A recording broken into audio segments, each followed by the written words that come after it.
ассалому алайкум шунавандагон ва тамошобинони азиз, мо мехостем имрӯз дар мавзӯи хурмо ва хусусиятҳои шифобахши он каме маълумот дода бошем. Мардум хурморо бисёр қадр мекунанд, зеро дар китоби Қуръони Карим 29 маротиба ёдрас шудааст. Хурмо гулаш майдаи зард дар хушагул ҷой гирифтааст. мевааш дарозрӯя, зард, ҷигари, ширину гуворо, якта тухми сахти чӯб монанд дорад. дар таркиби хурмо карбогидратҳо 60-65%-ро ташкил медиҳанд. намаку минералҳои гуногун, равған 0,2-0,5%-ро ташкил медиҳанд. боз дар таркиби хурмо аминокислотаҳо вуҷуд доранд ки 23 намуди онҳо дида мешавад ки дар дигар меваҳо ин аминокислотаҳо дучор намеоянд. дар таркиби хурмо витаминҳои А, А1, витаминҳои С, B1, B2, B6 ва элементҳои фитор, селен ва ғайраҳо вуҷуд доранд. хусусиятҳои шифобахшии хурмо.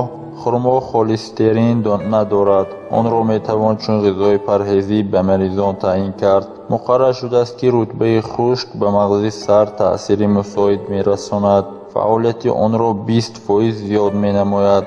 табибони халқӣ рутбаро аз қадимулайём барои дармони бемориҳои гуногуни саратонӣ, сил, омосҳо, бемориҳои сироятӣ истифода мебурданд.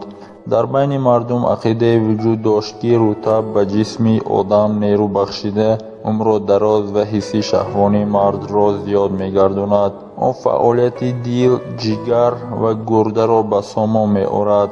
ба афзоиши бактерияҳои муфиди рӯдаҳо мусоидат мекунад. хунро серғизо ва муқовимати ҷисмро ба вирусу микробҳои беморизо афзун менамояд. хурмо ҳамчунин дар мавриди камхунӣ, гипертония, барои майна ва синаву шуш муфид аст. сурфаро рафъ сохта балғамро меронад. нахҳои ғизоие ки дар таркиби хурмо вуҷуд доранд хавфи пайдоиши бемориҳои саратониро кам мекунад. духтурон бинобар дар таркиби хурмо зиёд будани миқдори калий истеъмоли онро барои ашхоси гирифтори амрози дилу рагҳо тавсия медиҳанд. дар мавриди нуқси дил хурмо фаъолияти онро ба низом дароварда чун давои нерӯбахш таъсир мерасонад.